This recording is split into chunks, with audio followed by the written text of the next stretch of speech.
Hello everyone, thanks for tuning in. In this video we're going to be doing a tutorial for you, and I'm going to show you how I go about making thumbnails such as this one you can see on your screen now for my YouTube channel. In fact, we're going to make this exact thumbnail. The program we're going to be using for it is Photoshop, and you'll also need a high quality render of your Roblox avatar as well. So if you haven't done that at the moment, go and check out the video that is linked in the playlist, and is also popping up in the corner of this video now.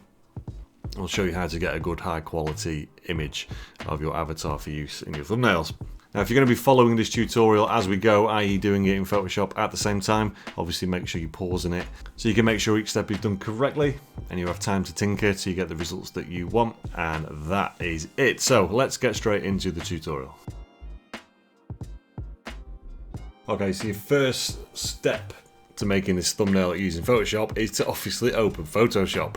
I'm going to come up here and select a new file, and we're looking for a 1920 by 1080 pixel shape, so we're going to just click on this one here. I personally want to get rid of the artboard, so I'm just going to check that, and I'm going to make sure that my background is completely transparent, and then I'm just going to hit create, and I'll be given this completely empty board. Now this checker means that when the image is finished, anything that's got this checkerboard effect is going to remain transparent. So this is our starting point. So the first thing I'm going to do is I'm going to add a border. So it takes a few steps. So if you're doing this as you watch the video, obviously pause it at each step just to make sure you don't get left behind and confused. So first of all, we're going to head over to the left hand side here, and we're looking for this paint bucket option. Now this option might not appear as default, but if you do a long click on whatever icon is here, these are the options within there. So make sure it's on paint bucket, and I'm just going to click anywhere and it's going to make it black. The colour that it's going to fill in there is just located here, so you can change that, but it doesn't matter for now, and you'll see why in a second. Then I'm going to come over to this right hand side here, down in the bottom right hand corner, which shows the layers that we're working with. Now we only have one layer at the moment, and I'm going to double click on that. I'm going to come up to where it says stroke. Now what this is ultimately going to do is put our first bit of border in. I'm going to choose a colour. Now I use pink and black on my channel, so I'm going to move up to pink. I'm going to choose how thick it is in terms of pixels. So I'm going to do 15 pixels first of all. And then here where it says position, if I go to inside, you'll see there the first part of our border has appeared. And just hit OK, done. So the next step is I'm going to come down here to the layer, and I'm going to right click. I'm going to go to where it says rasterize layer style. So click on that, then we're back over to the left, and we're looking for the magic wand tool. Once again, if the magic wand tool isn't appearing straight away, do a long click on there, because you may have one of these other things selected as default. So magic wand tool, I'm going to click on our border, and you should see now that it's highlighted, and I'm going to use Control and C to copy it, and I'm just going to press Control and V, and you'll notice something appear in the bottom right hand corner in a second. See down here we've now got layer number 2 has appeared. So now we can go ahead and delete layer number 1, and you'll see now we're left with the pink outline and we've got the transparent inside. Now you'll notice on the thumbnail that it also had a little black border running around the inside of the pink, so we'll go ahead and add that next. So once again, we're back down here in the bottom right, and we're double clicking on the layer that we have. I'm going to go back to stroke. Now in this one, I'm going to change the colour to black. Obviously you can do whatever colours you want. Now don't worry that this has changed the pink that we had. We're going to fix that in 1 second. I use roughly half the amount of pixels for the next one. So I'm just going to put 8. And this time for the position, we're going to move it outside. And hit OK. And there you'll see we've got pink outside, and we've got a little black outline in the middle there. So that is the border done. That is stage 1. Pat yourself on the back. It wasn't as hard as you thought, was it?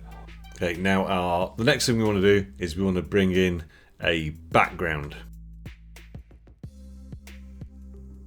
So it's always a good idea to use an image that relates to the game that your video is about. So obviously in this instance we're not doing it for a specific game, but I do quite a lot of Pet Sim X videos, so I'm going to bring in a Pet Sim X background. And all I'm going to do is I'm going to use one of these from the Big Games website. So I'm going to right click on my image, I'm going to click Save As. I'm just going to move that window out of the way a little bit. It's just downloaded, so I'm just going to literally drag it into Photoshop, and there is my image. Now I can play around with this image. I can click on it and I can move it around. I can drag the corners to where I want them. Just so I get a better view, I'm going to press Control and minus to zoom out a little bit. So I can drag it to where I want it. We'll go with that for argument's sake. Then hit enter, and that fixes it in place. And now we just need to change where it sits in terms of the layers, i.e. what is on top of what, so that we can get our border back. So down in the bottom right, this works top to bottom. So the top layer is currently this image of the doodle barn, and then we've got our border beneath it. But what we can do is we can click on the picture layer, just literally drag it down and let go. And that will then put it beneath our border. Hopefully that makes sense. So next thing I want to do is I want to blur this background a bit. I don't want that to be the main focus. So down here, just make sure you've got the correct layer selected. So you can see here, we've got the little box around the barn. Then we're going to come up to here. I'm going to go to filter. I'm going to come down to blur. And these are all the different blur options that you can use. Now I'm just going to use the Gaussian blur or Gaussian blur. I don't know if I'm saying that right. I'm going to click on it. And then just with the slider, we can choose how blurred it's going to be, from a little bit to a bit more to a lot. So I'm just going to have it around 9, 10. Doesn't really matter. I'm going to have it around 10. So hopefully you followed my advice at the beginning and you made a render of your avatar, because next I'm going to bring in one of my renders. Literally dragging it from the file that it sits in and dropping it in. And you can see there's me, my smiley face, and you can plonk that wherever you want. Once again with the corners, you can resize it, do whatever you want with. I'm just going to plonk him down there in the corner, and when I'm happy, I'm going to select enter, and that will put it in place. If you do want to move it around, first of all, make sure you've selected the correct layer down here that you want to work with. And up here, make sure you've got the move tool, and then you can just click and drag. If you want to resize it, if you press Control and T, that will bring up this grid around it, and you can mess with the sizing as well. And then whenever you're happy, just press enter and it will lock it in place until you choose to move it. So there is my avatar in place. So now we've got our avatar in place, we've got our nice blurred background and border, we can start to bring in other elements. So the next thing I'm going to bring in is some text. Now you can use the built-in text on Photoshop. Just click here, click wherever you want to drop it and start typing. I personally don't like the fonts available in Photoshop, so I use something else. I use a site called fontmeme.com, and on here there's loads and loads of different fonts you can use. The one I tend to go to is the Sonic Generations font randomly. So as I scroll down, this is where we can actually play with our font. So you can type your words in here. You change the size. So I always do a big size because it's better to shrink down a big image than blow up a small one. And then in this effects drop down here, I like to use the one that is called Style Bendient. I think that's what it is. And then we can change the colors of it. So I'm going to go for yellow and red. And you can see here, this generates a bit of a preview of what it's going to look like. Just hit generate and make sure it goes to the right size. And you can see here, this will generate us the words with a completely transparent background. So I'm just going to right click and save the image as. It'll just give it a generic name. And save it, and that will put it in my downloads. I go into my downloads, drag it into Photoshop, and there I have my text. So once again, I can blow this up. I can shrink it down, I can rotate it, do whatever I want. So I'm going to drop it roughly around there and hit enter.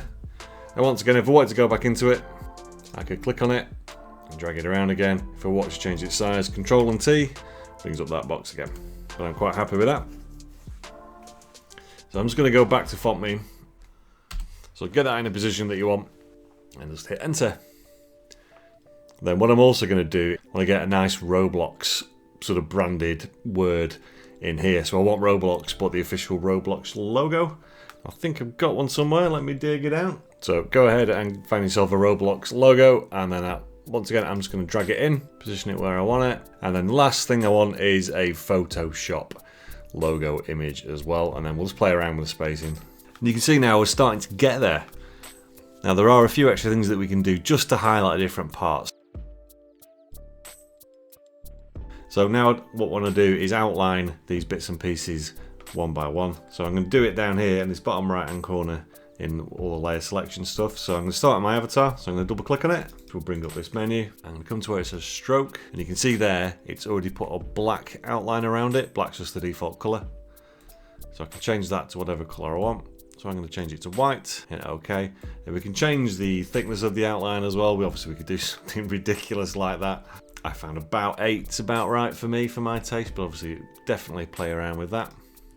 And we can do that with everything on here. So hopefully you can agree from us doing that, it has added a lot more definition to what is going on there. And we can do other bits and pieces as well. So once again, we can double click back on the layer we want to play with and we can give it shadows.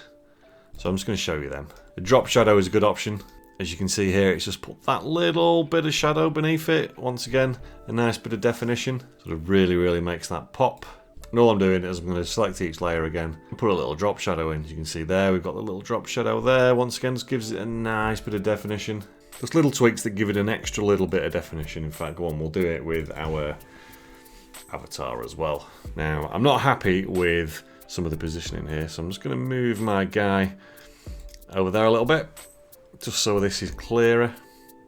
And I want to do something more with this Photoshop thing. I think maybe, does it need to say Photoshop there? I'm thinking it does, so let me see if I can find something we can use there as well. I'm thinking this image is actually going to be better than just that little logo we got. Let me just bring that in. Yeah, I think that's going to be better. So I'm going to delete this one. I'm just going to select it, literally hit delete. I'm going to drag this to where I want it. I'm going to press Ctrl and T just so I can resize it. Hit enter when I'm happy. Yeah, I'm happy with that one. So we just need to add the stroke outline to that as well. I would say this thumbnail is done. So when you're happy with everything, all you got left to do is export it. So you come up to the file option, we go down to where it says export, and we're going to quick export as a PNG. We're going to give it a name, just choose your folder wherever you want it, and hit save.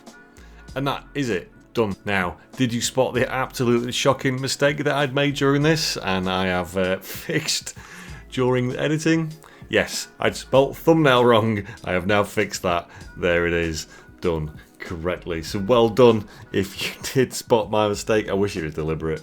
Sadly, I am just not that bright. So hopefully you found this tutorial useful. I will be doing another tutorial shortly using a software package that is free, which is called Canva, a really good tool as well, and we can get very similar results. And that's it for this one, so thank you very much for watching. Subscribe to the channel if you're new, smash the like button, and I'll see you in the next video. Take care.